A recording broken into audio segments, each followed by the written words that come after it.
भाई बड़ा आगे देखो बेटा, ये जगह खाली है तो बेटा आगे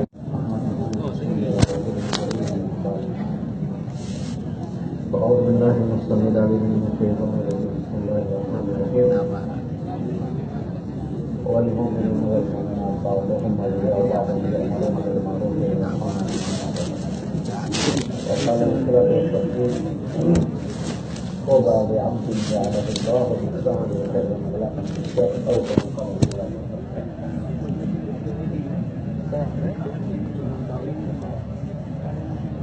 मेरे अजीजों भाइयों दोस्तों बुजुर्गों,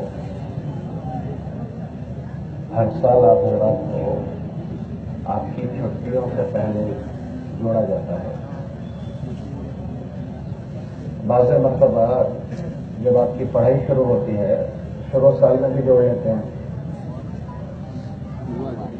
और जब हमारा इज्तिमा होता है तो इज्तिमा में भी आप हज़रात की एक मजलिस होती है। आप लोग उसमें आते हो अल्हम्दुलिल्लाह।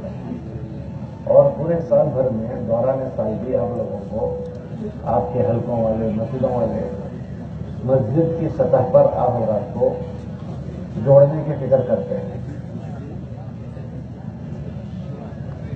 आप हज़रात ने कभी सोचा कि हमारे ऊपर इतनी मेहनत क्यों हो रही है?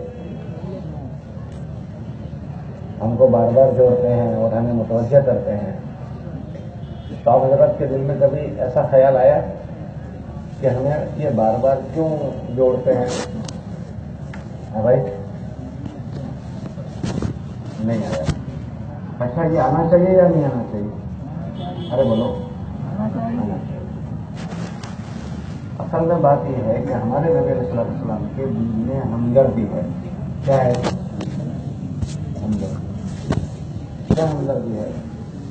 हमारे नबी अलैहि सलाम के दीन में हमदर्दी है कि इस उम्मत का हर आदमी जब तक जिए अल्लाह उसको सुकून का जिलाए। जब तक जिए अल्लाह पाक उसको चैन का जीना नसीब करे, ये हमदर्दी है। और जब उसका मरना हो तो अल्लाह पाक उसको चैन का मरना नसीब करे। ये जिए तो अच्छा जिए और मरे तो अच्छा मरे। ये हमारे नबी अलैहिस्सलाम के दीन में हमदर्दी है। हमारे नबी अलैहिस्सलाम ने हमारे दीन की ये पहचान करवाई है, दीन में हमदर्दी है। अब दीन और नसीहा, दीन में खैरखाई है। अच्छा, किसके लिए? कई हमदर्दी उम्मत के जितने लोग हैं उन सब के लिए हमदर्दी है। ऐसा नहीं कि चंद लोगों के लिए है, चंद लोगों के लिए नहीं है। लिल्लाहि व लिरसूलिहि व लिआम्मतिल मुस्लिमीन व लिअइम्मतिहिम कमा क़ाल। इस उम्मत में जितने तबके हैं उन सारे तबकों के लिए हमारे नबी इस्लाम के दीन में हमदर्दी है। इसलिए आप देखो कि ये जो जोड़ होते हैं ना, वो जोड़ खाली आप तलबा को नहीं जोड़ते, अलग अलग मौकों पर अलग अलग तबकों को जोड़ते हैं। कभी ताजिरों को जोड़ लिया, कभी खवास को जोड़ लिया, कभी मजदूरी करने वालों को जोड़ लेते हैं, कभी औरतों को जोड़ लेते हैं। आपने सुना ही नहीं सुना ये जोड़? अरे बोलो, हज का जमाना आएगा तो हज में जाने वालों को जोड़ लेते हैं। तो इस मुख्तलिफ मौकों पर मुख्तलिफ तबकों के लोगों को जोड़ते हैं। तो गोया सारे तबकों की हमदर्दी चाहिए जाती है कि इस उम्मत के हर तबके के लोग, उन्हें अल्लाह पाक जब तक वो जिए अल्लाह उनको सुख का जीना नसीब कर दे, और जब इनका मरना हो तो अल्लाह इनके मरने को अच्छा कर दे। इसी हमदर्दी में लोगों को बुलाया जाता है और उनसे कुछ बात का कहना सुनना होता है। क्या बात का कहना सुनना होता है? तो कोई नई बात का कहना सुनना नहीं होता, वही पुरानी बातें दोहराते हैं। क्यों? कि वो पुरानी बातें वो है कि इस उम्मत का जो भी आदमी अपने अपने काम में, अपने अपने धंधे, अपने अपने मशाले में अगर उन चीजों के साथ वो रहे, तो जब तक वो उन चीजों के साथ रहेगा तो अपने जिस मशगले में होगा अल्लाह के रहमो करम में वो आ जाएगा। किसमें आ जाएगा? अल्लाह के रहमो करम में, अल्लाह की छत्र छाया में आ जाएगा। लेकिन उन चीजों के करने की अहकामात अलग अलग हैं। कुछ अहकाम वो है जो सबके लिए सरफे हैं, जैसे फराइज हैं, लेकिन बाज़ चीजें वो है जो बाज़ लोगों के लिए है, बाज़ के लिए नहीं है। मिसाल के तौर पर एक आदमी खेडूत है, तो खेडूत से मुतालिक, किसान से मुतालिक जो दीन है वो ताजिर पर लागू नहीं पड़ता। बोलो ताजिर पर लागू पड़ेगा? अच्छा, कोई आदमी ताजिर है तो ताजिर से जो चीजें जुड़ी हुई है वो खेडूत से लागू पड़ेंगे? अरे बोलो भाई, नहीं, क्योंकि वो खेडूत, वो ताजिर जो है वो खेडूत नहीं है। एक आदमी बादशाह बन गया तो जो बादशाह का दीन है वो प्रजा पर आएगा? नहीं। अच्छा, प्रजा का जो दीन है वो बादशाह पर आएगा क्या ना? अगर कोई बादशाह बना तो बादशाह से जो लागू पड़ती चीजें होगी वो बादशाह को समझाई जाएगी, प्रजा से मुतालिक जो चीजें होगी वो प्रजा से समझाई जाएगी। बोला सही है गलत? खेडूत से मुतालिक जो होगा वो खेडूत को कहा जाएगा, और व्यापारी से जो मुतालिक बात होगी वो व्यापारी से कही जाएगी। जिससे मुतालिक जो बातें होती है वो उसको समझाई जाती है। क्यों? कि वो अपने काम और धंधे और मशगले में मशगूल है। अगर उससे लागू पड़ती चीजें जो है वो लागू पड़ती चीजें अगर वो थोड़ी सी इससे फिक्र करते हुए अपने उस मशगले में मशगूल होता है तो उसके उस मशगले में मशगूल होना उसको अल्लाह की नाराजगी से बचा लेगा, बल्कि उसको अल्लाह से करीब कर देगा। और उसका उस काम और मशगले में मशगूल होना दुनिया नहीं रहेगी बल्कि वो भी दीन बन जाएगा। मिसाल के तौर पर एक ताजिर है, एक ताजिर को जिस तरतीब पर तिजारत करने के उसूल अल्लाह ने बताए हैं उस तरतीब पर अगर उसकी तिजारत में मशगूल हुआ तो वो दुनिया का काम कर रहा है, तिजारत कर रहा है, लेकिन उसकी तिजारत करना, दुनिया का काम करना वो दुनिया नहीं होगी, वो दीन हो जाएगा। एक मजदूर उससे मुतालिक जो चीजें हैं उसको समझकर अपनी मजदूरी करेगा तो वो मजदूर का उस काम में मशगूल होना ये दुनिया नहीं है, वो दीन बन जाएगा। किताबों में आता है कि जो मजदूर शाम को मजदूरी करके हलाल कमाई करके आता है अपनी फैमिली के लिए तो अल्लाह पाक दिन भर की उसकी मजदूरी करना, अल्लाह के हुक्मों को पूरा करते हुए उसकी बख्शिश का सामान है, अल्लाह उसकी मफरत कर देते हैं। कोई ताजिर आदमी है, अपने कामकाज में अल्लाह ने जिस तरह उस तिजारत में रहने का हुक्म दिया अगर उस तरह रहे तो किताबों में आता है कि इसकी अगर मौत होती है तो ये ताजिरों में शुमार नहीं होगा, ये अल्लाह के मुकर्रबीन बंदों में हो जाएगा। नबियों के साथ उसका हशर होगा, वलियों के साथ उसका हशर होगा, हालांकि वो व्यापारी है। एक बादशाह है, बादशाह, उसने पूरी दुनिया पर हुकूमत की, लेकिन अगर उसने उन चीजों की रियायत की जिस तरह उसको उसमें रहना है तो अल्लाह पाक कल कयामत के दिन उसको अपने अर्श के नीचे जगह दे देंगे। किसके नीचे जगह देंगे? हालांकि उसने क्या किया? राजपाट चलाया, हुकूमत की है। तो जिस तरह इन सारे तबकों के लिए ये बातें हैं उसमें एक तबका आपका भी है, स्टूडेंट्स का तबका, और ये बहुत इंपॉर्टेंट तबका है। कौन सा तबका है? बहुत अहम तबका है। क्यों? कि ये पढ़ाई करते सूझबूझ वाले बनते हैं। कैसे बनते हैं? सूझबूझ वाले, और ये समाज का भविष्य है। अरे बोलो क्या है? जरा बोलो जोर से। कौम का भविष्य है, क्योंकि ये लोग पढ़े लिख कर बड़े जब हो जाएंगे तो समाज के लोग उनको बड़ा बनाते हैं। अक्सर आप देखो कि जो बच्चे होते हैं वो पढ़े लिख कर बड़े बन जाते हैं तो समाज के लोग जो पढ़े लिखे लोग होते हैं उनको वडील बना देते हैं। अरे बोलो, बनाते हैं नहीं बनाते? अरे बोलो तो खरे। अक्सर समाज के लोग पढ़े लिखे समझदार लोगों को अपना वडील बनाते हैं, और कुछ समाज में काम करना हो, अपने इलाके में काम करना हो तो इन लोगों से राय मशवरा लेते हैं। क्या लेते हैं? अरे बोलो, राय मशवरा लेते हैं। तो हमारे ये जो तलबा हैं वो आज तलबा हैं, लेकिन कल वो तलबा नहीं होंगे, कल वो वडील बन जाएंगे। आज का छोड़ कल का झाड़, आज का छोड़ बोलो कल का झाड़, आज का भेड़िया कल का व्यापारी, आज की कली कल का फूल। तो आप सब अभी छोड़ हो, लेकिन कल क्या बनोगे? अरे बोलो, झाड़ बनोगे। ये जो तबके की मेहनत वाले आपको जोड़ते हैं ना, वो क्यों जोड़ते हैं पता है? ये अच्छे झाड़ बने, ये छोड़ अच्छे इन छोड़ का अच्छा उछेर हो जाए। इस छोड़ का कैसा हो जाएगा? दो टाइप के छोड़ होते हैं, एक ऐसे ही छोड़ का पड़तर छोड़, और एक वाड़ी में छोड़ दें। तो जो वाड़ी में होते हैं उनका उछेर कैसा होता है, तो उसकी डालियां भी ढंग की, उसके सारी चीजें ढंग के, और एक वो होते हैं जो खुद ब खुद उछेर होते हैं। दोनों फर्क होता है कुछ। तो ऐसे आपको अल्लाह बड़ा बनाएगा, आगे जाकर आप इंशाल्लाह बड़े बनोगे। लेकिन बड़े बनने वालों में दो किस्म के बड़े बनते हैं, एक अच्छे बड़े और एक बूढ़े बड़े। एक अच्छे बड़े और एक बुरे।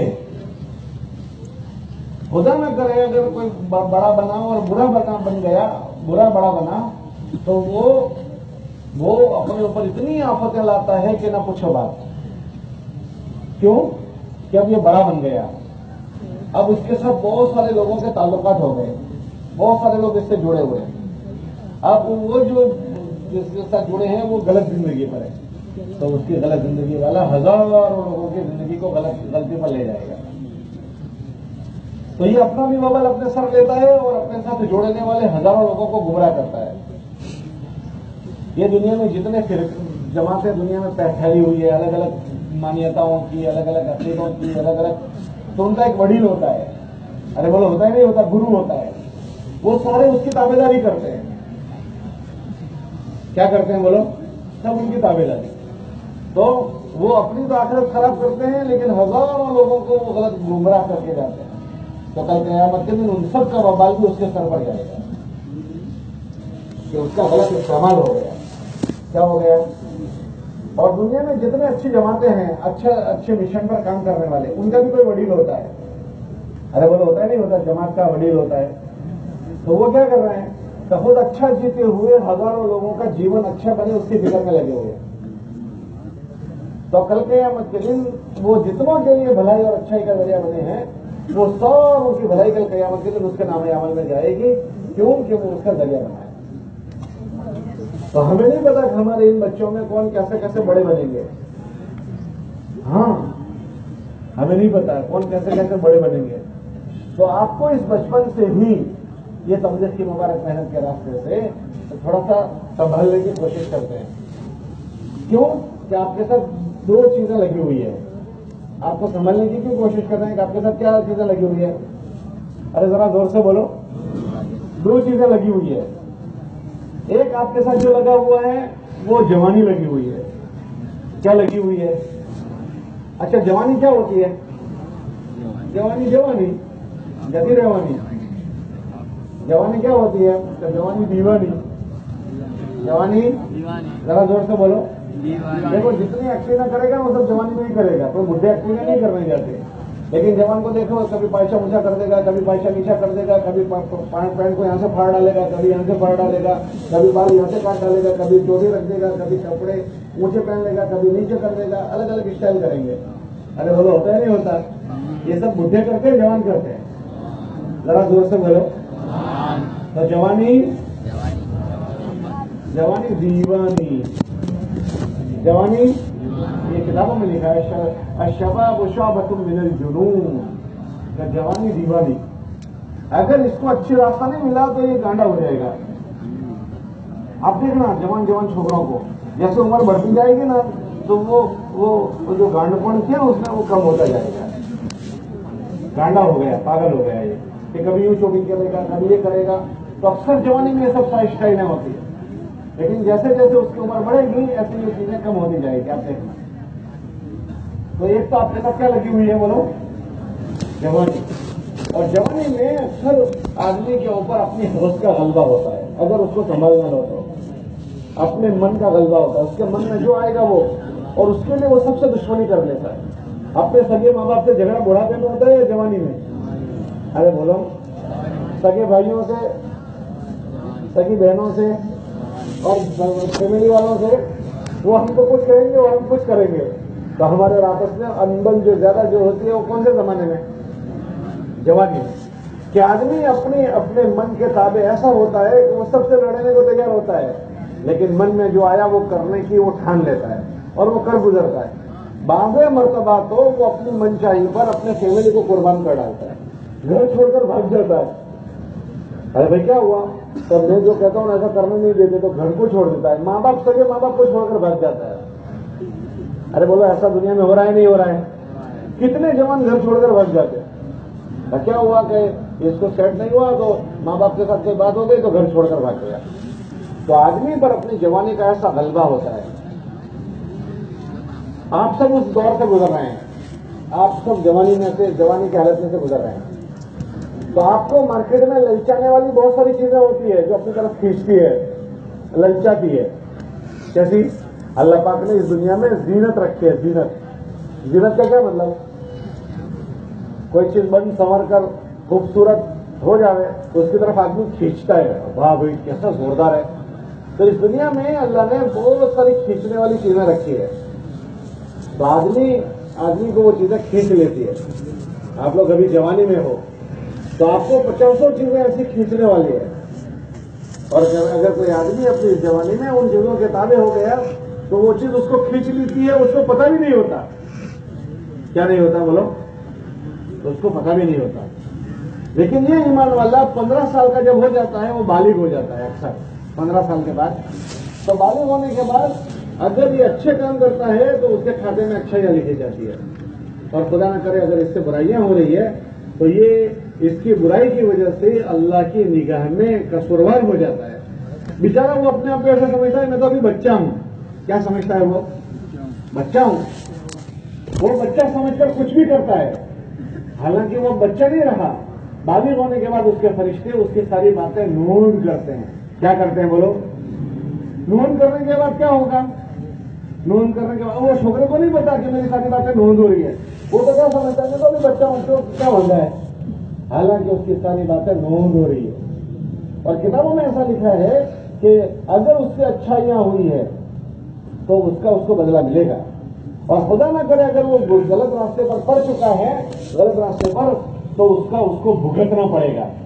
मन आमिला सालिहन फलिनफ्सिही व मन असाअ फअलैहा। अगर उससे बुराइयां इस उम्र में हुई है, वो इस उम्र में संभला नहीं, तो इस जमाने में की हुई गलतियों का जिंदगी भर रुलाती है, जिंदगी भर रुलाती है। आदमी क्या समझता है मैं तो अभी बच्चा हूं, फिर उसके बाद वो भूल जाता है। वो तो भूल गया लेकिन फरिश्तों ने इसको लिख लिया, उसकी चूकों को, उसकी गलतियों को। और जो चीजें उसने गलतियां की है, चूकें की और तौबा नहीं की, वो सब जमा होती है। फिर तराजू के पलड़े में एक चीज तुमने रखी, एक रखी, दो रखी, फिर वो जब झुक जाएगा तो एकदम झुक जाएगा। तो ऐसे गुनाहों का भार उसके तराजू में जमा होता जाता है। फिर जब वो वजनदार हो जाता है तो एकदम डूब जाता है धड़ाम लेकर। आदमी कहता है मेरे साथ ऐसा क्या हो गया, मेरे साथ ऐसा क्यों हो गया?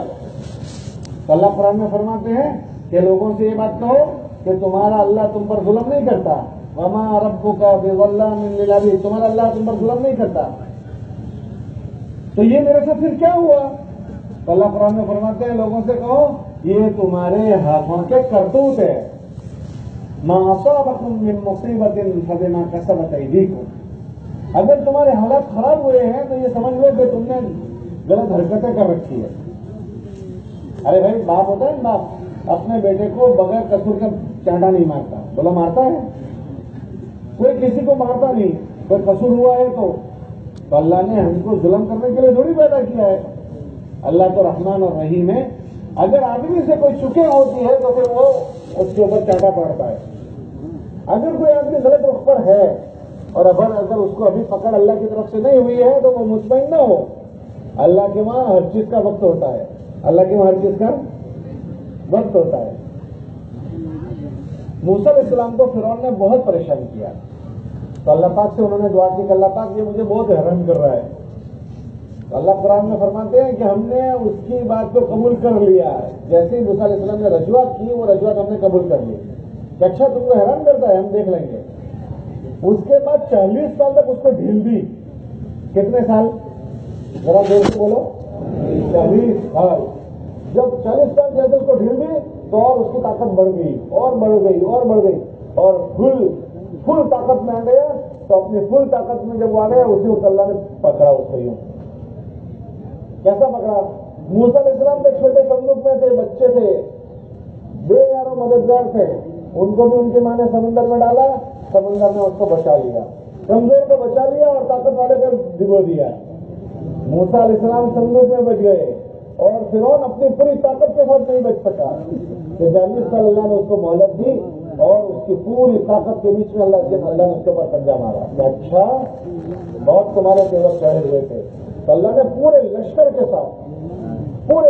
साथ उसके वजीर के साथ सबको एक साथ इज्तिमाई तौर पर समुद्र में गरक कर दिया। तो बाज़ मरतबा किसी की गलत हरकत पर अगर पकड़ न हो तो वो मुतमईन न हो, उसको ढील दी जाती है।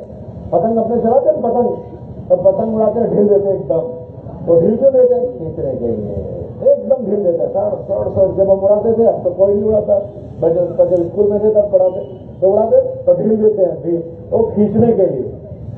अल्लाह कुरान में फरमाते हम लोगों को ढील देते हैं, वह उंगली लगूं, हम लोगों को ढील देते हैं। अच्छा, तो जब ढील हो जाए फिर खींचते हैं, खटक देकर खींचते हैं, ऐसे खींचते हैं अल्लाह, फिर पतंग कट जाती है। फिर पतंग, अरे बोलो क्या हो जाती है? कट जाती है। आज अक्सर की पतंग कटी हुई है। अच्छा, मैं आपसे एक बात पूछूं, अक्सर की पतंग कटी हुई है, उसके मैं पूछूं बात। अच्छा, आप मुझे बताओ, समाज में जितने भी बच्चे हैं, सबके माँ बाप क्या चाहते हैं कि हमारे बच्चे कैसे बने? जरा जोर से बोलो, अरे जरा जोर से बोलो। अच्छा, अच्छे बने। वो अच्छे बने, उसके लिए उन्होंने उनके लिए जो असबाब इख्तियार किए वो अच्छे किए थे या बुरे?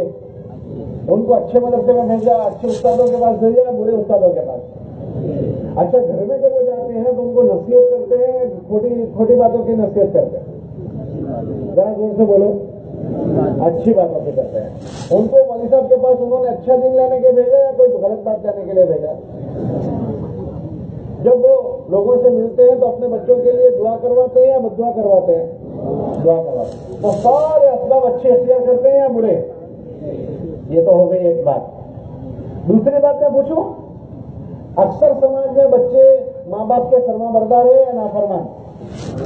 जरा जोर से बोलो। माँ बाप बच्चों से संतोष में है या दुखी है? जरा जोर से बोलो, जरा जोर से बोलो, अरे जरा जोर से बोलो। होना क्या चाहिए था? सुखी होना चाहिए था, दुखी? सुखी क्यों होना चाहिए था? कि उसकी अच्छी तरबियत की थी, अच्छे स्कूल में भेजा, अच्छे मदरसे में भेजा, नाम अच्छा रखा, तरबियत अच्छी की, तो रिजल्ट तो अच्छा होना चाहिए था। ये दुखी वाला रिजल्ट क्यों हो गया? ये पतंग कट गई है। पतंग क्या हुई है? ढील दी थी, वो ढील दी, उस ढील में या तो उसके माँ बाप ने कुछ चुके की है या इस छोकरे ने कुछ चुके की है। तो सारे असबाब अच्छे इख्तियार करने के बावजूद भी नतीजा वो नहीं आया जो माँ बाप चाहते थे। अरे बोला, ऐसा हो रहा है नहीं हो रहा है? ये तो हमारे माँ बाप के साथ हुआ, कल हम भी माँ बाप बनेंगे। आप सब बड़े बनोगे, निकाह होगा, औलाद होगी। तो अभी आप सोचो कि पिछले 20 साल पहले, 25 साल पहले बिगाड़ के असबाब वो नहीं थे जो आजकल मार्केट में है। हमने हमारे बचपन में देखा है, मोहल्ले में एक टेलीफोन होता था। कितना फोन? अरे बोलो तो घर, एक टेलीफोन होता था। तो उस घर में किसी का फोन आ गए तो उनके घर पर आ गए, तो फिर वो कहने आ गए, हाजी साहब तुम्हारा फोन आया है। तो फिर वो मोहल्ले वाले उसके घर पर बात करने के लिए जा रहे हैं। वो बुलाते भी बहुत मजे से थे, तुम्हारा फोन आया है। कागड़ आवे तो टप्पाली लेकर आवे, पूरे गांव के लोग जमा हो जाए कि टप्पाली कागड़ लेकर आया है। कौन? पढ़ने आवे नहीं तो टप्पाली से कहने का तुम पढ़ दो क्या लिखा है। ऐसा माहौल था पीछे 20-25 साल पहले की मैं बात कर रहा हूँ कि मोहल्ले में एक टेलीफोन होता था। तो बिगड़ने के असबाब बहुत कम थे, उसके बावजूद आज ये संजोग हो गए। तो आज बिगड़ने के असबाब बढ़ गए कि कम हो गए? बढ़ गए। जब हम बाप बनेंगे और हमारे छोकरे होंगे तो कौन से स्टेज पर होंगे, कोई उसको सोच सकता है? हमारे माँ बाप जिस स्टेज पर थे उनके बच्चे हम हैं। जब हम माँ बाप बनेंगे और हम हमारे बच्चे जब बनेंगे वो किस स्टेज पर होंगे, उसको कोई सोच सकता है? उसके लिए हमारे माँ बाप से ज्यादा डरकर हमको जीना पड़ेगा। मैं किस चीज का वावेतर कर रहा हूं? वावेतर क्या हो रहा है? गेहूं को डालूंगा वावेतर में तो गेहूं की खेती उगेगी, और वावेतर में मैंने चावल डाले तो मेरी खेती किसकी होगी? कभी ऐसा नहीं होता कि किसी ने चावल डाले हों और गेहूं निकले हों, और ऐसा कभी नहीं हुआ है कि किसी ने गेहूं डाले और चावल निकले हों। मैं अपने बचपन से वावेतर कर रहा हूं, आप सब अभी वावेतर कर रहे हो। तुम बातें हो चुके हो, सारे के सारे बच्चे, तुम्हारी सारी बातें तुम्हारे फरिश्ते लिख रहे हैं। तुम अभी बचपन में जो करोगे वो तुम्हारे साथ साथ बड़ा होगा। अच्छाई करोगे वो भी बड़ी होगी, और बुराइयां करोगे वो भी तुम्हारे साथ बड़ी होगी। और जब हम बड़े होकर शादियां करेंगे तो या तो अच्छी आदतों के साथ या तो गलत आदतें हमारी जिंदगी में जुड़ चुकी होगी और उसी के साथ हम अपना संसार रचाएंगे, अपनी फैमिलियां रचाएंगे, हम अपने खानदान परिवार को ज्वाइन करेंगे। अब मैंने अपनी जिंदगी को बुराइयों का आदी बना दिया था या मैंने अपनी जिंदगी को अच्छाइयों का आदी बना दिया, अब उसी के साथ मैं अपनी ज्वाइंट अब अपनी फैमिली में चल रहा हूं। अब मेरे पास जो होगा वो अपनी बीवी को दूंगा, मेरे पास जो होगा वो मैं अपने बच्चे को दूंगा। अब मेरे पास तो अच्छाइयां तो है नहीं।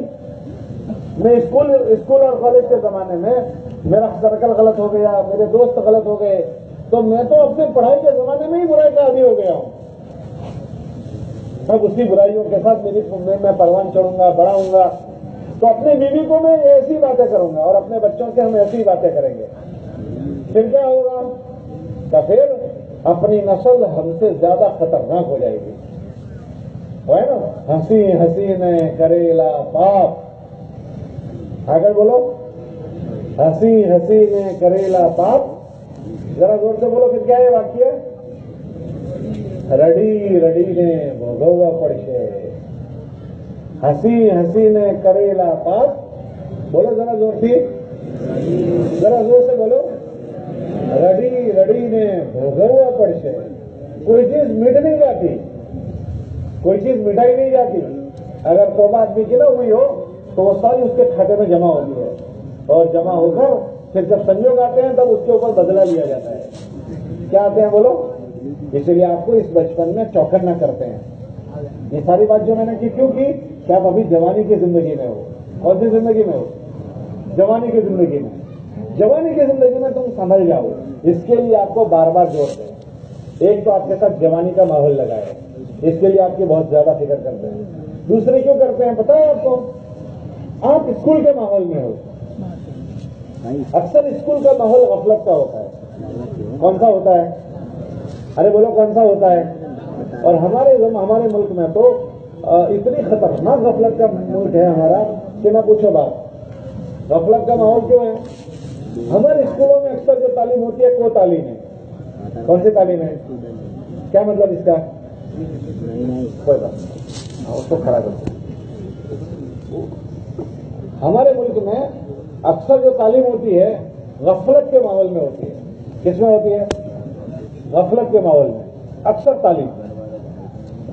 मिसाल के तौर पर हमारे स्कूलों में अक्सर लड़के लड़कियों के साथ तालीम होती है।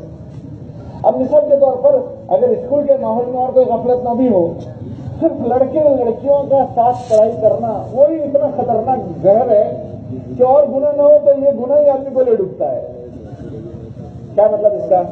किताबों में आता है, अल्लाह कुरान में फरमाते हैं, हमने औरतों के अंदर कशिश रखी है, खिंचाव।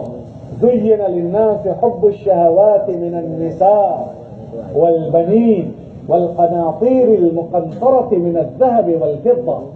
क्या मतलब इसका? कि हमने औरतों में, लड़कियों में कशिश रखी है कि आदमी लड़की को देखते ही उसके दिल में कोई बात आएगी, लड़की को देखेगा तो फौरन उसके दिल में कोई बात आएगी। तो उसके दिल में बात नहीं आती है, शैतान उसके दिल में बात डालता है। किताबों में आता है, जब लड़की बाजार में आती है ना तो शैतान उसको कहता है देखो वो आई है, उसको देखो जरा। तो आदमी गुनाह के जज्बे से उसको देखता है, गुनाह के जज्बे से। अगर वो अपने आप को संभाला नहीं होता तो फिर ये गुनाह का जज्बा उसके अंदर बढ़ता जाता है, बढ़ता जाता है, बढ़ता जाता है।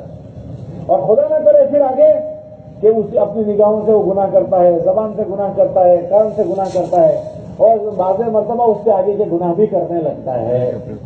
तो हमारे स्कूलों का माहौल इतना गंदा है कि आदमी गुनाह न करना चाहे तो भी गुनाह होते हैं, गुनाह न करना चाहे तो भी। अरे जरा जोर से बोलो। अब ये एक मिसाल के तौर पर, ओनली फॉर एग्जाम्पल, एक गुनाह में ये बता रहा हूं। ये गुनाह कि आदमी अगर किसी नामहरम की तरफ मुतवज्जह हुआ, उसको आदमी कुछ नहीं समझता, कोई चीज नहीं समझता, हालांकि वो कितना खतरनाक गुनाह हुआ। किताबों में आता है, हजरत इमाम शाफी रहमतुल्लाह अलैह फरमाते थे कि किसी लड़के का किसी लड़की के साथ गुनाह में मुब्तला होना इतना खतरनाक जुर्म है कि वो आदमी ने अपने सर पर कर्जा चढ़ा लिया। जिसने गलत काम किया उसने क्या किया? अपने सर पर। अच्छा, किसी के पास किसी का कर्जा हो, वो खा जाने का होता है या चुकाने का होता है? जरा जोर से बोलो। चुकाने का होता है। इसका मतलब इसने कर्जा चढ़ाया अपने माथे पर, अब इसको ये कर्जा देवा चुकाना पड़ेगा। तो इसका कर्जा कौन चुकाएगा? किताबों में आता है। हज़रत इमाम शाफी रहमतुल्लाह अलैह फरमाते थे कि उसका कर्जा अल्लाह उससे चुकवाएंगे। अभी उसने किसी की माँ बहन पर गलत निगाह की है, अल्लाह उससे ये बदला लेंगे। अच्छा, बदला किससे दिलवाएंगे अल्लाह पाक? किताबों में लिखा है कि बदला 3 में से 1 से दिलवाएंगे। या तो ये काम जो इसने इस औरत के साथ इस गलत निगाहें उठाई है, अल्लाह ये गुनाह उसकी माँ में पैदा कर देंगे कि उसकी माँ के ऊपर कोई गलत निगाह करेगा, उस लड़के की माँ पर। अगर वहां नहीं हुआ तो अल्लाह पाक जब ये शादी करेगा, उसके घर में बेटी पैदा होगी तो उसकी बेटी को उस गुनाह में अल्लाह लगा देंगे कि उसकी बेटी होने दो। आज उसने किसी बेटी पर निगाह की है, इसलिए कि वो बेटी जिसकी बेटी है वो उसकी बेटी बाद में है, सबसे पहले वो अल्लाह की बंदी है। इसने किसी अल्लाह की बंदी पर हाथ मारा है, अल्लाह नाराज होकर, ये पूरी मखलूक अल्लाह की मखलूक है। अल खल्क़ अयालुल्लाह। कोई अगर मुझे मारे मुझे इतना दुख नहीं होगा, लेकिन मेरे छोकरे को कोई मारे मुझे दुख हो जाता है। हाँ, तुम मुझसे प्रेम करो मुझे इतना अच्छा नहीं लगेगा, लेकिन मेरे छोकरे से प्रेम करो मुझे अच्छा लगेगा।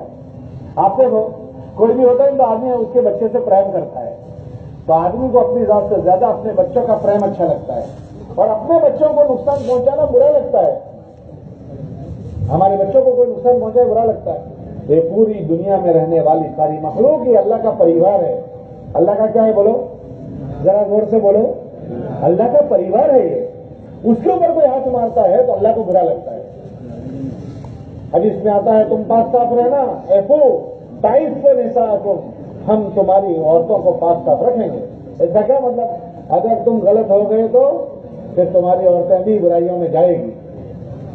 तो किताबों में आता है वो बुराइयां कैसे जाएगी, या तो वो बुराई में हमारी मां मुब्तला होगी, या फिर जब हम शादी करेंगे और हमारे घर में बच्चियां होगी, अल्लाह वो गुनाह हमारी बच्चियों से करवाएंगे।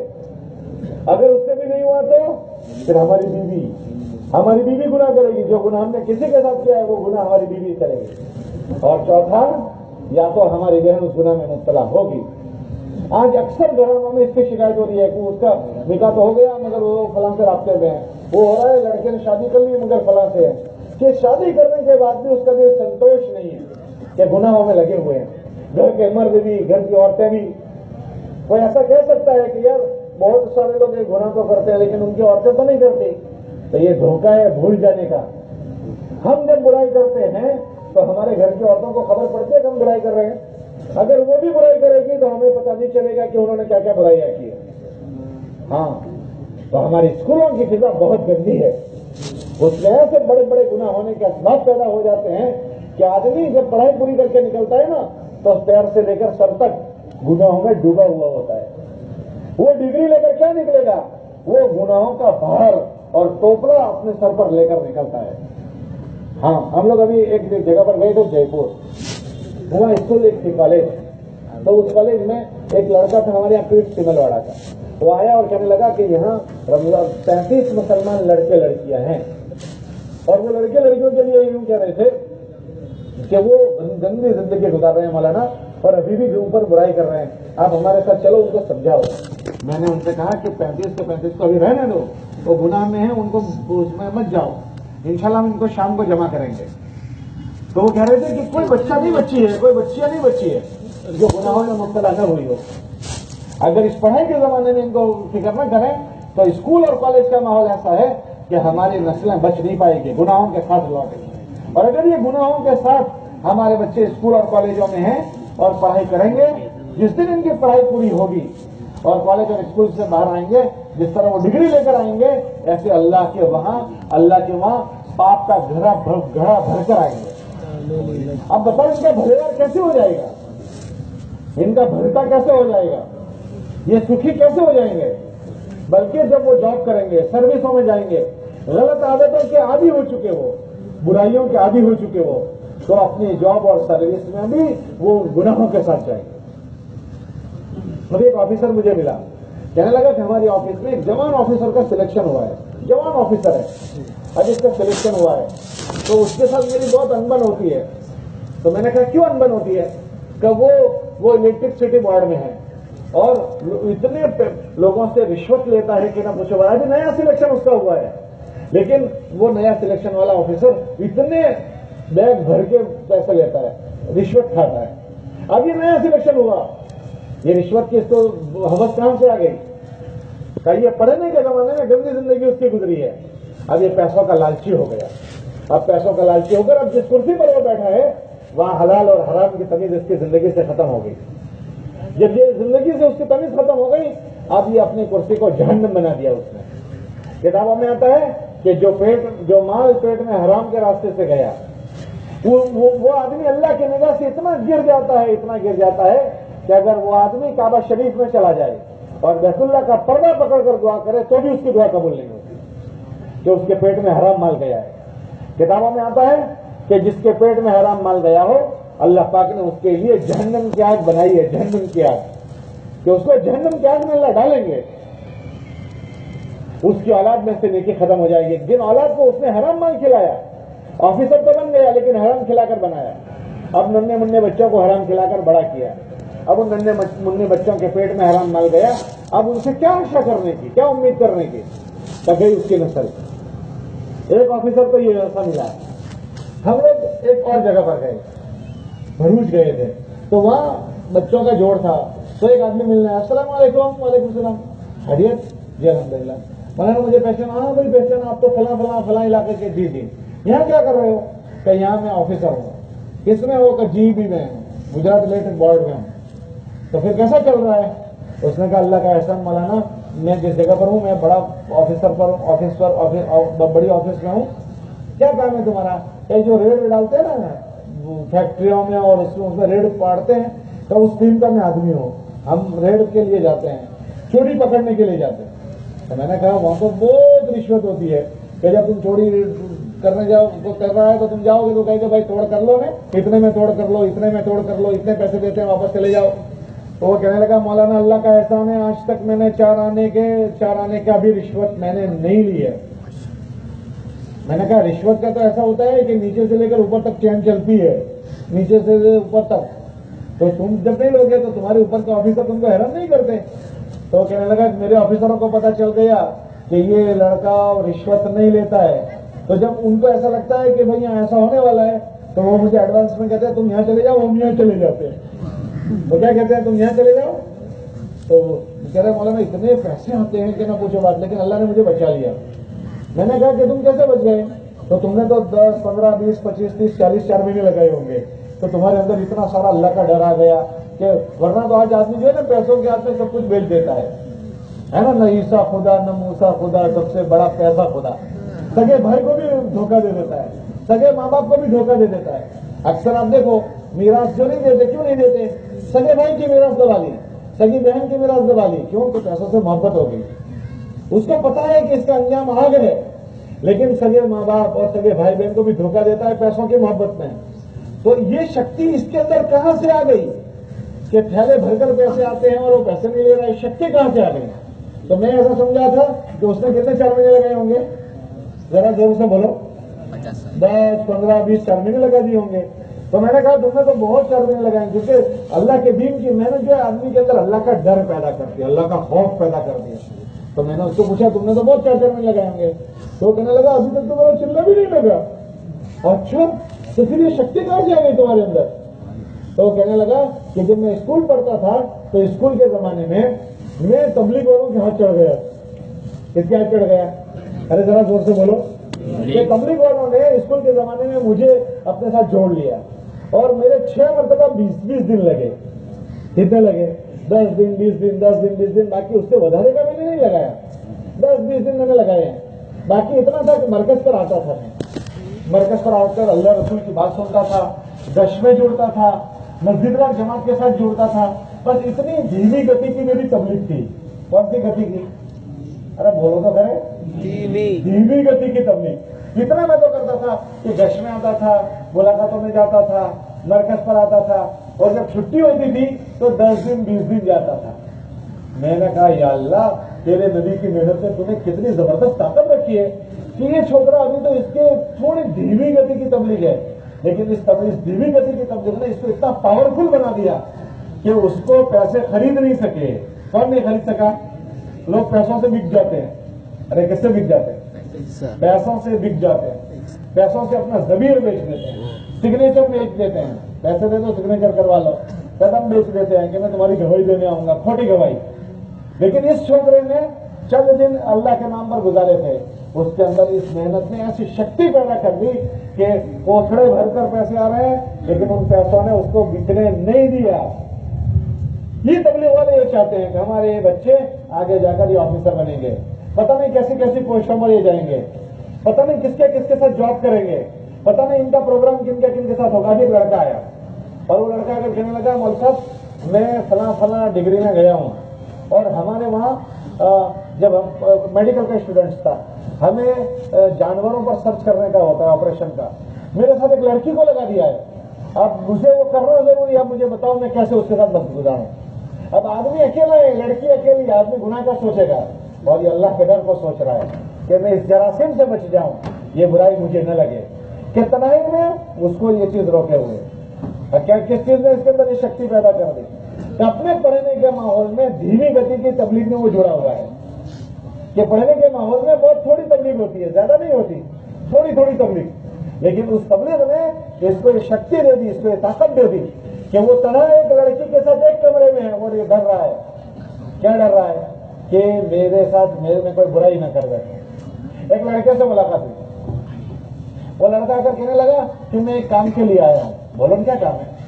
कहा मेरी जॉब लगी है, मैं फला पोस्टों पर मेरी पोस्टिंग होने वाली है, तो मैं एक मशवरा करने आया हूं कि उस जगह पर मैं जाऊंगा तो वहां बहुत रिश्वत चलती है। वहां क्या चलती है? बहुत ज्यादा रिश्वत चलती है। तो मैं उस जगह पर गया तो मैं उस रिश्वत से बच नहीं सकता हूं और वहां मुझे इतने 1000 रुपए पगार मिलेगा। तो उससे खुद को पूछा कि अच्छा तो तू ये नहीं चाहता तो फिर और क्या करेगा? तो मुझे और एक और ऑफर है, लेकिन वहां मैं मान लो क्लास 1 ऑफिसर हूं तो यहाँ क्लास 2 बनना पड़ेगा, क्लास 2 हूं तो क्लास 3 बनना पड़ेगा, नीचे जाना पड़ेगा और पगार में मेरा 25,000 महीने में कम हो जाएगा। हाँ 75 या 50 हो जाएगा। तो मैं ये भी मेरे पास ऑप्शन है, वो भी है। तो आप मुझे राय दो मुझे क्या करना चाहिए? तो एक बुजुर्ग वहां मौजूद थे, तो हम तो हैरान हो गए छोकरे की बात करता। तो हमने कहा तुम अपने माँ बाप से मशवरा करो कि तुमको क्या करना चाहिए। तो कहने लगा नहीं माँ बाप मिलना नहीं, वो तो यही कहेंगे जहाँ पैसे ज्यादा आने वो करो, जहाँ से पैसे ज्यादा आने वो करो। और अगर वो मैं करने जाऊंगा तो मैं अपने आप को इतना शक्ति वाला नहीं पाता हूँ कि मैं गलत पैसों से अपने आप को बचा लूं, तो फिर क्या करना चाहिए? तो बुजुर्ग ने उनको राय दी कि मेरी राय है कि जॉब ऐसी करनी चाहिए जब 2 चीजें देखने की। कितनी चीजें? अरे जरा जोर से बोलो। 2। एक, तुम्हारा दीन कम से कम खराब हो, वहां तो होना ही है, लेकिन कम से कम खराब हो ऐसी जॉब देखने की कि हम दुनिया कमाने के लिए दीन का सौदा नहीं करेंगे। एक। दूसरा, तुम्हारा दिल दिमाग का वपराश कम है, तो क्योंकि सारा दिल दिमाग वहां वपरा गया फिर दीन के लिए क्या वापरोगे? तो जिस्म की थकन कम हो, दिमाग की थकन कम हो, ऐसी जॉब करो ताकि वहां सब थक कर तुम आओ तो तुम्हारा दिल दिमाग अल्लाह के नाम पर वपरा सके। अरे बात समझ में आ रही है? उसके बाद वो लड़के को मैं तो ऐसा समझा कि ये उसने वो दूसरे नंबर वाली जॉब कर ली जिसमें उसको मंथली इतने 1000 रुपए का नुकसान हो रहा है। इसके अंदर ये शक्ति कहां से पैदा हुई? तब पढ़ने के जमाने में, स्कूल के जमाने में ये थोड़ी बहुत जो धीमी गति की तबलीग है उसमें अपने आप को उसने शरीक कर लिया, तो उसके अंदर शक्ति ऐसी आ गई कि वो अच्छे बुरे को समझने लगा कि ये गलत है, ये सही है, ये खरा है, ये खोटा है। इतनी शक्ति ये तबलीग वाले जो आपको स्कूल के जमाने में बार बार जोड़ते हैं, बार बार अरे आप नाराज हो गए?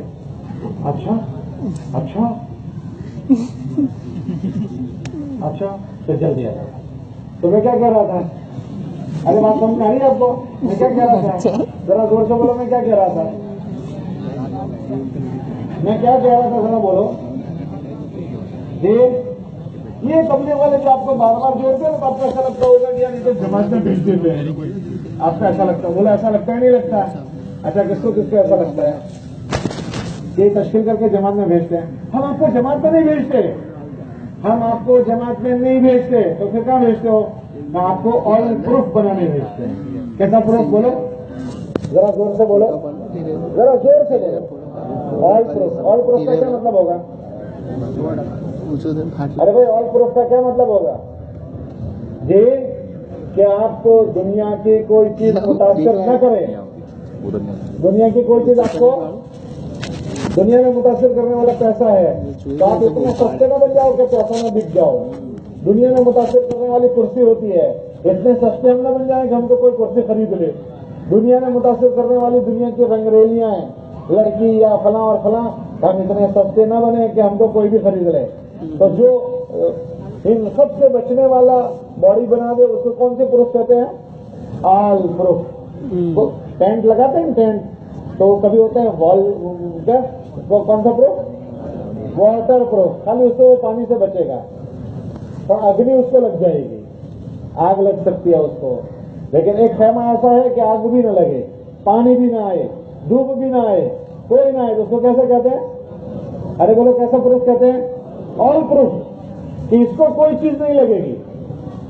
इसको मीना है ना, मीना मक्के में जब जाओगे अल्लाह सबको ले जाए, तो जब तुम वहां जाओगे तो वहां खेमे लगे हैं, उन खेमों को लिखा है ऑल प्रूफ है। जब वहां एक मतलब आग लग गई थी तो बहुत सारे लोग शहीद हो गए थे, तब उन्होंने वो खेमे ऐसे बनाए कि बारिश हो तो वो भी नहीं आए, धूप भी नहीं आए, आग लगे तो आग भी न लगे। तो अल्लाह करे कि हमारा ये एक एक बच्चा ऐसा बने कि जो ऑल प्रूफ हो जाए। कैसा हो जाए बोलो?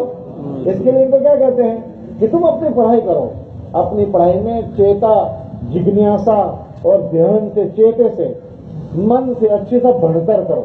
इसलिए कि अच्छे लोगों की उम्मत को जरूरत है, अच्छे वकीलों की जरूरत है, अच्छे इंजीनियरों की जरूरत है, अच्छे डॉक्टरों की जरूरत है, अच्छे शिक्षकों की जरूरत है, अच्छे भणकर और गणकर लोग वालों की हिम्मत को जरूरत है।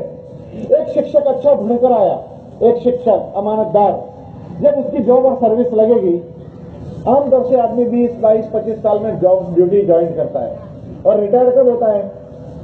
अरे बोलो कौन सी उम्र में? 60 साल में। तो एक आदमी शिक्षक बनेगा तो कितने साल नौकरी करता है? अरे बोलो, अगर 25 साल में उसकी जॉब लगी तो रिटायर होने तक का कितना जमाना हो गया? 35 वर्ष। अगर एक अच्छा शिक्षक है तो एक अच्छा उस्ताद बना तो ये 35 साल तक उम्मत के बच्चों को नफा पहुंचाएगा। और खुदा न करे वही शिक्षक गलत बन गया, अब वो नौकरी पर लग गया, तो ये 35 साल तक उम्मत के बच्चों के साथ क्या करेगा? अरे बोलो, हम जब पढ़ने जाते थे तो सरकारी स्कूल थी। कौन सी स्कूल थी? सरकारी स्कूल में उस वक्त तो पढ़ने जाते थे, 5वीं क्लास तक हम स्लेट लेकर जाते थे। कौन सी लेकर? 5वीं क्लास तक। अब तो दूसरी क्लास में भी चौपड़े लेकर जाते हैं, नोटे लेकर जाते हैं, आता है ना, ऐसा ही होता है ना। पर उस जमाने में जो है ना, छोकरे स्लेट लेकर जाते थे। एका का घड़िया बोलते थे, सवा का घड़िया बोलते थे, दौड़े का घड़िया बोलते थे, पौने का घड़िया बोलते थे, पौने 2 वाला बोलते थे। तुमको आता है वो? नहीं आता है। मेरी दुकान है ना, तो मेरी दुकान पर मैं छोकरे को देखता हूँ, माल लेने आता है, उसमें 100 रुपए दिए, तो 100 रुपए दिए, मैं 69.5 रुपए का उसने माल लिया, तो फिर कैलकुलेटर यूं मारेगा कितने बचे। अगर 69.5 का लिया तो कितने बचे? कोई कैलकुलेटर में गिनने की गणित है? अगर तुम समझे नहीं समझे कितने बचे? तो ये जो जवाब है ना, छोकरे ने एकदम सॉलिड जवाब दिया। लेकिन मैं दुकान पर मैंने दिखता हूँ कि वो यूं गिनते हैं, तो भणतर बढ़ गया, घड़तर कम हो गया। भणतर बढ़ गया। उस जमाने में लोग सवा का घड़िया बोलते थे, तुम बोलते हो एक एक 2 तो उस जमाने में हम तो सवा का, दौड़े का, वो घड़िए याद करते थे। अब के छोकरों को बहुत कम वो चीजें याद है वो घड़िए? अरे बोलो यार, 5वें धोरण तक तो स्लेट लेकर जाते थे। वो स्लेट होती है, लड़े तो भी उससे, लिखे तो भी उससे। तो स्लेट से लड़ने का और स्लेट में लिखने का, लिखने का भी उसी में। लेकिन उसी में ये सब आज जितने तुम्हारे शिक्षक हैं वो उसी में बने। वो जो शिक्षक बने हैं वो सब सारे जो दानिश्वर बने ना, तो ये सबका घड़तर उसी में हुआ। उसमें हमने 10 टीचरों को देखा कि जो अच्छे नहीं होते थे तो वो कोई निगरानी तो करे नहीं। तो हमारी एक मैडम थी, मैडम, मैं ये कह रहा था कि एक अच्छा उस्ताद अगर बना तो वो हजारों बच्चों का भावी बना देगा, और एक उस्ताद गलत हो गया तो वो हजारों बच्चों का भावी खराब कर देगा। तो हमारी मैडम थी, तो वो ऊन होता है ना, वो ऊन के कपड़े बनाते हैं वो, और सोया वो लेकर आती और बैठे बैठे यूं बुनती रहती, पीरियड हमारा पूरा हो जाता। हम भी ऐसा चाहते थे कि बढ़ावे नहीं, वो भी बढ़ाती नहीं थी। तो अगर गलत टीचर हो जाए तो ये हरकत करते हैं, और अच्छे शिक्षक हो जाए तो हजारों बच्चों को घटकर कर देते हैं। तो एक आदमी का बनना हजारों का बनना होता है, एक आदमी का बनना। तो अच्छे उस्तादों की सुन्नत को जरूरत है, अच्छे वकीलों की सुन्नत को जरूरत है, अच्छे डॉक्टरों की सुन्नत को जरूरत। आप देखो आजकल के मार्केट में डॉक्टरों ने धंधा बना लिया है। क्या बना लिया है? अरे बोलो क्या बना लिया? कसाई वाला शुरू हो गया। आप देखो, जब पेशेंट आता है ना दवाखाने में, तो कोई डॉक्टर उसको हमदर्दी से नहीं देखता, ये समझता कस्टमर आ गया। कौन आ गया? अच्छा आप मुझे बताओ, हमारे सबके घरों में कोई ना कोई कभी बीमार होता है, दवाखाने में बेचारा बीमार हुआ, उसका सदमा उसके सर पर है कि बेचारा बीमार हुआ, उसका टेंशन, फिर दवाखाने में पता नहीं कितना मुंह खोलेगा डॉक्टर, उसका टेंशन। लोगों के पास इलाज के पैसे नहीं है, हालांकि इलाज वही हो रहा है जो पिछले जमाने में। अरे भाई दुनिया तो 1400 वर्ष से बनी है, कोई नवी थोड़ी दुनिया, नवी सदी थोड़ी आई है। 1400 वर्ष से ये दुनिया है और वही हो गए जो 1400 वर्ष से थे। आजकल भाई टीबी, वो जो है शुगर, उसको पहले मीठी पेशाब कहते थे। कौन सी? मीठी पेशाब की बीमारी हो गई, यूं कहते थे। वो कैसे रखते थे कि अगर किसी ने पेशाब की, वहां चूंटियां आवे तो समझ लेने का इसको शुगर हो गई, तो यूं कहे इसको मीठी पेशाब की बीमारी हो गई। हाँ, तो रोग वही थे, लेकिन 4 आने की गोली, 8 आने की गोली से अल्लाह तंदुरुस्ती देते थे। हमारे वहां डॉक्टर साहब थे, तो उनके पास इलाज कराने जाए तो क्या कह रहे पता है, ये आड़ी लीटी की गोली सुबह खाने की और खड़ी लीटी की गोली वो रात को खाने की। हाँ, और इंजेक्शन देवे ना तो कुर्ता उतारे बगल इधर में से और अल्लाह अच्छा कर देवे। अल्लाह क्या कर देवे? अल्लाह उनकी चोखी नीयतें, उनकी खालिश नीयतें। अब वही बीमारियां दुनिया में हैं, लेकिन डॉक्टरों के रवैये कैसे हो गए? अच्छा सच बताओ, आज के डॉक्टरों को लोग दुआ देते हैं या ज्यादा वो बेचारे लोगों की बददुआओं से मर जाते हैं? अक्सर डॉक्टरों को आज लोगों की दुआएं नहीं मिलती है, अक्सर डॉक्टरों को। अगर हम भी अगर ऐसे बने तो आप मुझे बताओ, लोगों की हमें दुआएं मिलेगी या बददुआएं मिलेगी? अरे बोलो भाई। तो आप अल्लाह करे कि आपका सारा पेशा, अल्लाह आप जिस फील्ड में भी जाओ, चाहे स्कूल के फील्ड में जाओ, चाहे मेडिकल के फील्ड में जाओ, जिस फील्ड में भी जाओ, अल्लाह करे आपके अंदर अमानतदारी बाकी रहे, दयानतदारी बाकी रहे, और अल्लाह करे कि तुम लोगों की दुआएं लेने वाले बनो और ऐसे परवान चढ़ो, ऐसे परवान चढ़ो कि अल्लाह की निगाह में भी वाले बन जाओ। किसकी निगाह में? बोलो, अल्लाह की निगाह में भी और प्रजा की निगाह में भी वाले बन जाओ। ये तबलीग वाले आपको ऐसा चाहते हैं। ये सब हमारे छोर हैं, ये सब कल हमारे झाड़ बनने वाले हैं। ये हमारे अच्छे झाड़ बने, इनके ऊपर अच्छे फूल आए, इनके ऊपर अच्छे फल आए, इनकी खुशबू सारे सूंघे, इनके फलों से सारे फायदा उठाएं। ये सारी शिक्षा जो है वो आपको आपके माँ बाप को देने की थी। आपके माँ बाप आपको लेकर बैठे हो, मेरे बेटे तो स्कूल पढ़ना है, संभल कर पढ़ना, तेरा भविष्य उज्जवल बने, उसके लिए ये तकेदारी रखना। खुदा ना करे तूने ये तकेदारी नहीं की, ओ मेरे बेटे तू स्लिप हो जाएगा, और अगर स्लिप हुआ तो तू कौन से खाड़े में जाएगा? वो खाड़ा ये है, ये है, ये है, ये है, ये है। ये सारी बातें को किसके जिम्मे था समझाना? ये सारी माँ बाप के जिम्मे था। लेकिन हमारे माँ बाप में गफलत है कि वो हमें नहीं समझा सके। अल्लाह जज़ाए खैर इन जमात के साथियों को कि वो हमारी फिक्र करते हैं कि अल्लाह पाक हमारे बच्चों को तो संभाला दे दे और इनका तो सहारा बन गया, और हमारे बच्चों का ये भरने का जमाना है तो अच्छा चौकसाई से गुजरे कि इनका अच्छा बेहतर हो जाए, इनका अच्छा बेहतर हो जाए, और जब इनकी पढ़ाई पूरी हो तो इनके अंदर अमानतदारी हो, दयानतदारी हो, दीनदारी हो, और ये जिस फील्ड और जिस शौबे में जावे वो अपने शौबे में और अपने फील्ड में अपने अल्लाह के दीन के रियायत के साथ रहे, ताकि वो अल्लाह के भी वाले बने और अल्लाह की मखलूक और प्रजा के भी वाले बने। ये खुद भी दुखी ना हो, लोगों को भी दुखी न बने। इसके लिए आप हजरात को ये कहते हैं कि संभाल कर आप अपने पढ़ने का जमाना गुजारो। उसमें सबसे अच्छा जमाना एक क्या करना है? एक तो चौकसाई से पढ़ना, चौकसाई से, इसलिए तुम्हारे माँ बाप ने और उम्मत ने तुमसे बड़ी आशा की है। आप मुझे बताओ, आजकल तुम्हारे माँ बाप जो फीस भर रहे हैं, फीस का रेशो बहुत कम है या बहुत ज्यादा हो गया? आजकल आप बहुत ज्यादा फीस भरते हो, बाज़ लाखों में फीस भर रहे हैं, लाखों में, और आप ऐसा समझते हो कि आपके माँ बाप तिजोरी में यूं गोथम के रखे हुए थे पैसे, यूं निकाले यूं दे दिए। एक एक छोकरे की फीस भरने में माँ बाप को पेशानी पर पसीना आ जाता है। कितने माँ बाप ने कर्जा किया होगा? बाज़े मरतबा माँ बाप जेवर बेच देते हैं, बाज़े मरतबा जमीनें बेचते हैं, कर्जा ले लेकर आपकी फीस भरी जाती है। तो उसका वफादारी क्या है कि उन्होंने हमारे पीछे इतना किया? उस वफादारी का हक ये है कि हम अपनी स्कूल की तालीम में सुस्ती न करें। क्या ना करें? बोलो, तुम्हारी वहां कोई निगरानी नहीं करेगा, लेकिन आपको यह ख्याल होना चाहिए कि मेरा बूढ़ा बाप, मेरा बूढ़ी माँ देवे में, और उसके ऊपर से वो कर्जा लेकर मेरी फीस उन्होंने भरी है, मैं उनके साथ वफादारी करूं, अपने बढ़ने में इनमें सुस्ती न करूं। वरना मैंने अपने माँ बाप को धोखा दिया है, मैंने इस उम्मत को धोखा दिया है, और अगर मैंने बढ़ने में धोखा दिया तो मेरे साथ भी धोखा दिया जाएगा। भाई अच्छाई का बदला अच्छाई से मिलेगा और बुराई का बदला बुराई का बदला बुराई है। अगर मैंने बुराई की तो मुझे बुराई भुगतनी है। इसलिए सबसे पहली जो तुमसे बात कही जाती है वो ये कि अपने पढ़ने में हम चौकस आदमी बने, चौकसाई से बढ़तर करें, बढ़ने के जमाने में चौकसाई से बढ़तर करें और अपनी फिक्र करने के साथ हमारे साथ स्कूल में जितने बच्चे पढ़ते हैं मुसलमान बच्चे, उनके लिए हम फिक्र करें, वो मेरा भाई है। अरे बात समझ रहे हैं?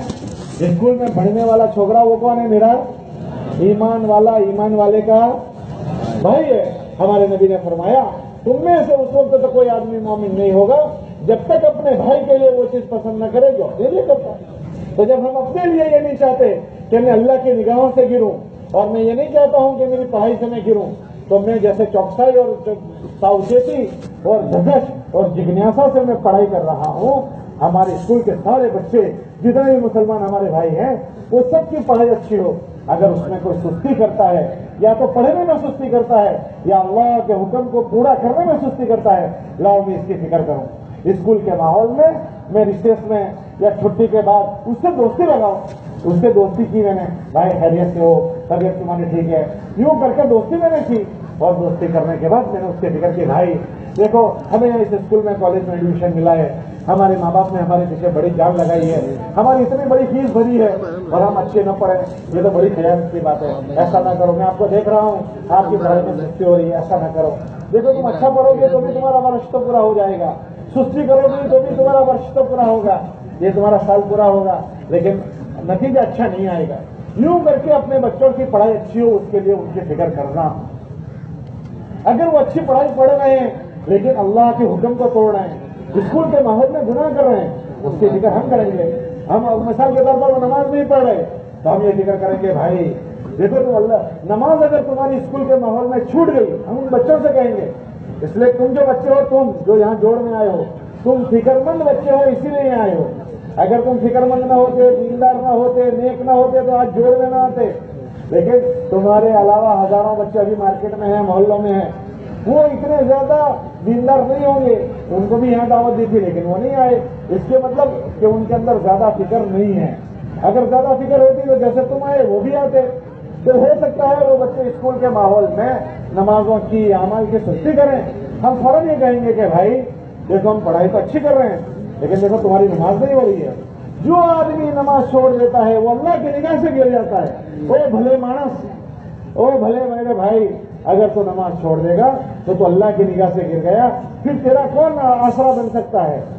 तो किसकी रखेवाली में आ सकता है? किताबों में आता है जिस आदमी की जिंदगी में से नमाज निकल जाए वो अल्लाह की जिम्मेदारी में से निकल जाता है। हम उससे ये भलमनशाही करेंगे, ओ मेरे भाई तू अगर अल्लाह की जिम्मेदारी में से निकल गया फिर तेरा क्या होगा? बस सिवाय बर्बादी के तेरा कुछ नहीं होगा। यूं करके हम उसकी नमाज में छूटे स्कूल के माहौल में, क्योंकि किताबों में आता है कि ईमान के बाद सबसे बड़ा जो अमल है वो नमाज का है। अगर हमारा तालिब इल्म स्कूल में एग्जाम में है तो एग्जाम में भी नमाज माफ नहीं है, मरने के लिए बिस्तर पर पड़ा हुआ है और मौत का वक्त है और नमाज आ गई तो नमाज तब भी माफ नहीं है।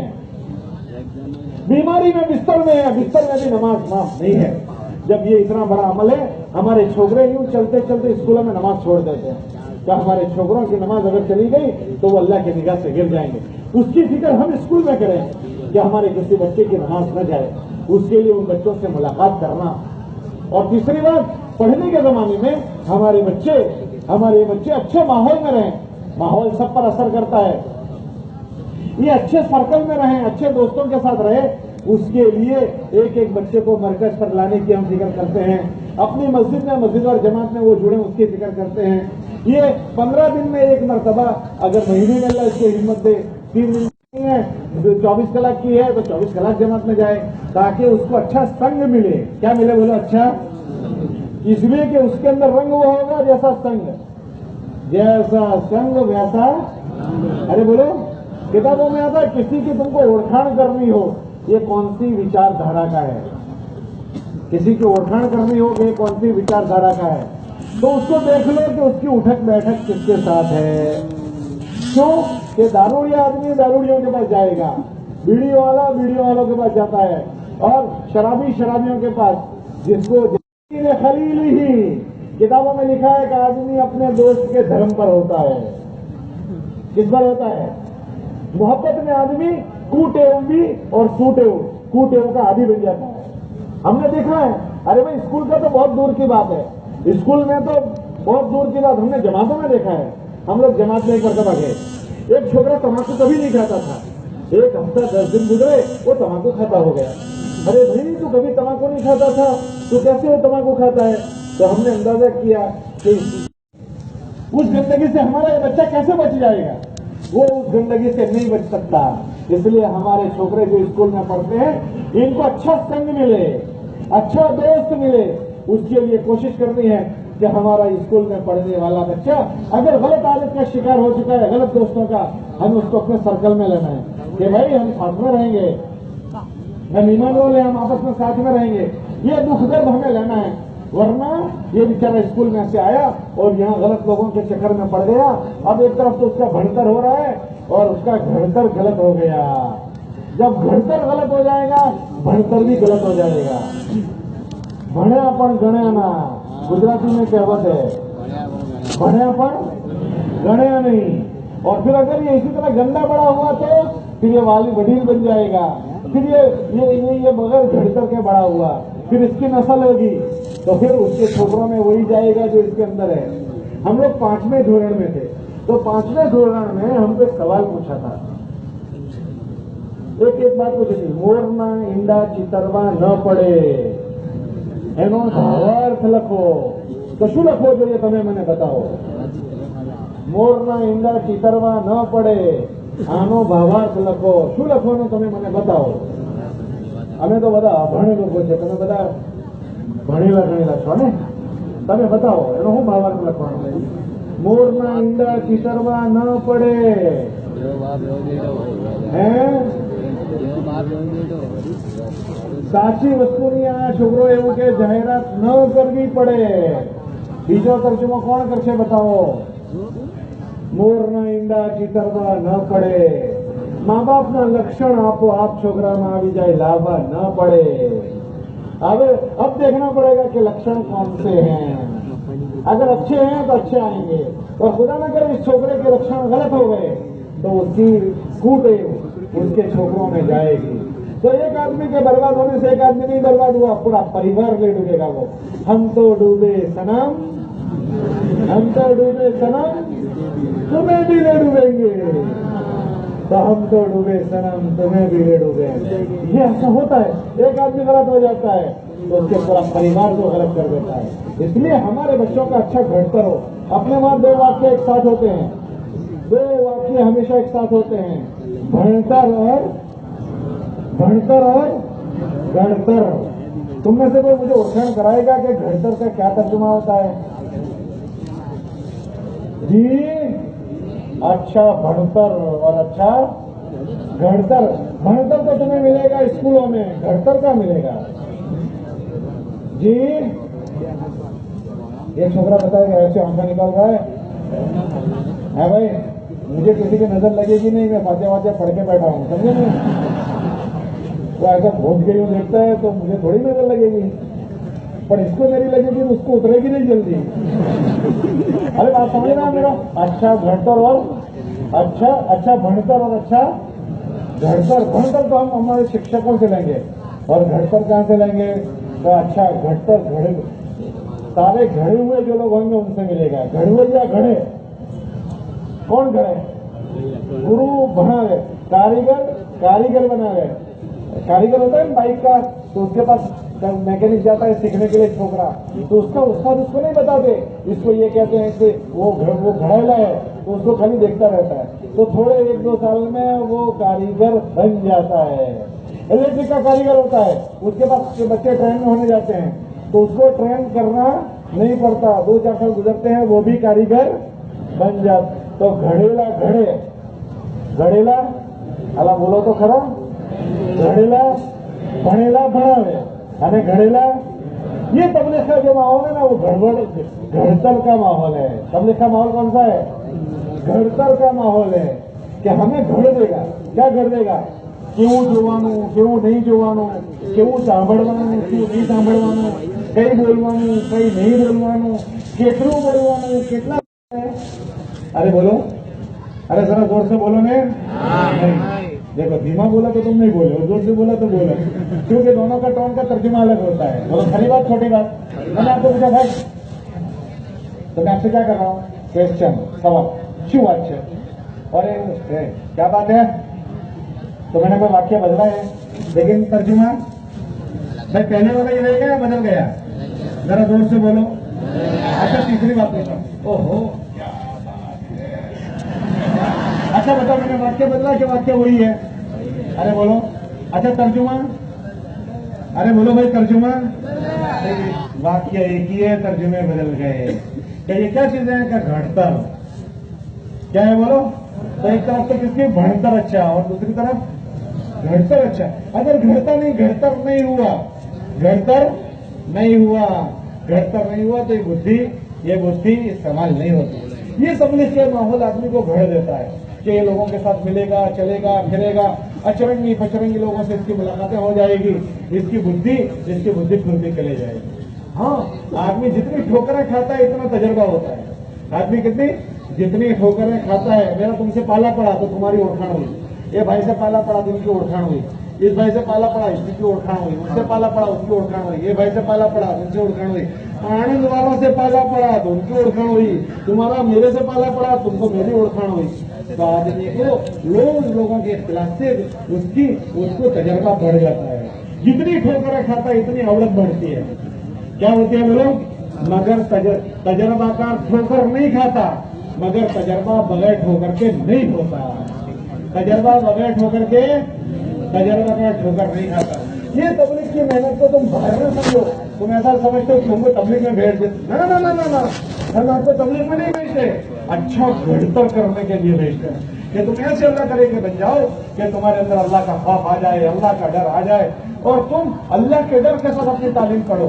फिर आपको एक बात ये कहते हैं, आपको जो भारी लगती है, भाई जरा सुनो, भाई बैठ जाओ, बेटा बैठ जाओ, ओ बेटा बैठ जाओ, बेटा बैठ जाओ, बेटा बैठ जाओ।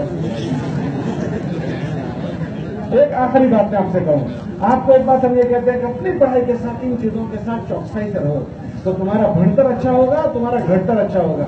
तुम तबलीग को एक्स्ट्रा चीज ना समझो, ये तबलीग की मेहनत तुम्हें संभाला दे देगी, इतने गंदे माहौल के तुम्हें संभाल देगी, इतने गंदे माहौल में तुम्हारे अंदर अल्लाह का डर पैदा कर देगी। गुनाह के असबाब चारों तरफ होंगे, उसके बावजूद भी अल्लाह का डर तो तुम्हारे अंदर आ जाएगा, तुम गुनाहों के जरासीम से बच जाओगे, तुम्हारा भणतर भी अच्छा हो जाएगा, तुम्हारा घड़तर भी अच्छा हो जाएगा। इसके साथ साथ तुमको ये कहते हैं कि दौरान तालीम जब तुम्हें छुट्टियां मिले 24 घंटे जमात में जाओ, 2 दिन जाओ, 3 दिन जाओ, और जब तुम्हारा वैकेशन हो 10 दिन का 20 दिन का चलेगा, इतना जाओ जितना हो, क्योंकि जरासीम बहुत है, मार्केट में जरासीम बहुत है और जरासीम कभी भी किसी को लग सकते हैं, तो अपने ऊपर दवाई छिड़कते रहो। आपने देखा होगा अनाज का कीड़ा होता है ना, अनाज का कीड़ा वो गेहूं को लग जाए, गेहूं को खा जाता है, लकड़ी को उधेड़ लग जाती है, लकड़ी को खा जाती है, लेकिन लकड़ी को उधेड़ लगती है तो खबर नहीं पड़ती कि इसको उधेड़ लग गई। बोलो खबर पड़ती है? जब लकड़ी धड़ाम देकर नीचे गिरती है तब पड़ती है इसको उधेड़ लग गई। अनाज के कीड़े को उधेड़ लग गई तो अनाज का कीड़ा धड़ाम देकर अनाज का कीड़ा पूरे ढगले को खा जाता है, राख बना देता है, राख। ऐसे इस माहौल में छोकरों को कीड़े लग जाते हैं। अभी एक छोकरे का एक दोस्त मेरे पास आया और कहने लगा, मुझसे इसको पहचान दे, उड़कते हो? मैं उड़कता था उस छोकरे को। क्या देखो ये पूना यूनिवर्सिटी में पढ़ता है, पूना यूनिवर्सिटी में पढ़ रहा है और पूना में ये फला डिग्री हासिल करा, ये फला कॉलेज में पढ़ता था, वहां हमारी मुलाकात हुई थी। तो उसने वहां लिखा था इसका अपना मोबाइल में, मेरा नाम ये है, मेरे अब्बा का नाम ये है, मेरी सरनेम ये है और मेरा धर्म का मैं कम्युनिस्ट हूं, नास्तिक हूं। उस लड़के ने लिखा और उनके दादा हदीस की किताब पढ़ाते थे। क्या पढ़ाते थे? और उसने नीचे लिखा, मैं कौन सा हूं? मैं इस्लाम धर्म से कोई ताल्लुक नहीं रखता हूं, मैं कम्युनिस्ट हूं, मैं नास्तिक हूं। क्या हुआ?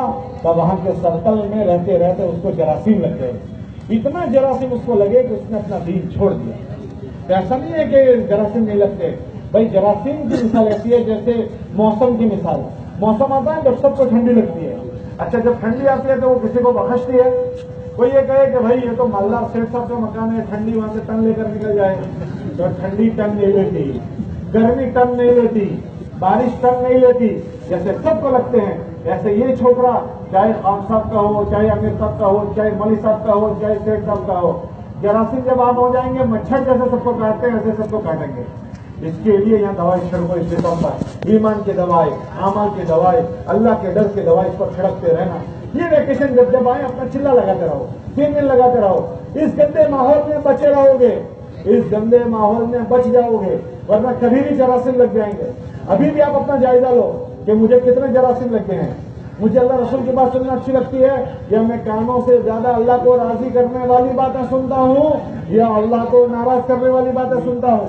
मैं इन आंखों से ज्यादा अल्लाह को राजी करने वाली बातें देखता हूँ या इन आंखों से ज्यादा अल्लाह को नाराज करने वाली देखता हूँ। मैं अपने जिस्म का वपराश अल्लाह को राजी करने वाली चीजों में ज्यादा करता हूँ या अपने जिस्म का वपराश अल्लाह को नाराज करने वाली चीजों में ज्यादा करता हूँ। अगर अच्छा कर रहा हूँ तो वो मुबारक काबिल मुबारकबाद लोग हैं।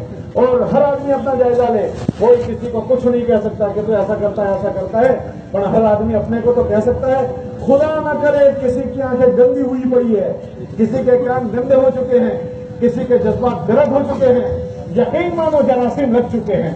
और अगर इस जरासीम का इलाज नहीं हुआ, ये जैसे उन्हें लकड़ी को खा जाती है, हमें खा जाएगी। हम गुनाहों के आदी हो जाएंगे। इसी हाल में हमारी शादियां होगी, परिवार रचेंगे और बुराइयों का संसार हमारे फैमिली में आएगा। बुराइयों का भंडोर हमारे फैमिलियों में होगा और बुराइयों का जत्था और जखीम उसका जत्था हमारी फैमिलियों में आएगा। इसके लिए अभी हमारा बचपन है, बचपन को अच्छा कर लो। इंशाल्लाह बचपन अच्छा हो गया तो 55 तक ठीक रहोगे। बचपन से 55 तक ठीक ठाक रहोगे। लेकिन अगर ये ठीक नहीं हुआ तो फिर ये जरासीम ऊपर जाएंगे। इसके लिए अपने वैकेशन को कीमती बनाओ। इधर उधर पिकनिक पॉइंटों पर घूमने मत जाओ। हमारी तफरी अल्लाह के दीन की मेहनत है। अल्लाह के रास्ते में चलो फिरो, उन अमाल में वक्त गुजारो अपने वैकेशनों का चिल्ले में 4 महीने में, ताकि हम महफूज हो जाएं। और जब तुम्हारी पढ़ाई पूरी हो जाए, जितनों की भी पढ़ाई पूरी हो जाए, ये तबलीग वाले जो आपको कहते हैं ना, पहले 4 महीने लगा लो फिर अपनी ड्यूटी ज्वाइन करो, पहले 4 महीने लगा लो फिर अपनी जॉब करो। क्यों कि अगर बच्ची कुछ कमजोरी है, अल्लाह करे कि अगर अच्छे 4 महीने तुम्हारे लगते हैं तो इन सारी चीजों में ताजगी आ जाएगी। तुम पावरफुल बन जाओगे और ग्रुप बन जाओगे।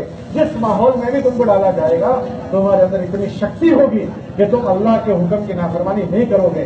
तुम अपने जॉब और अपनी सर्विस में हराम की कमाई पेट में नहीं आने दोगे।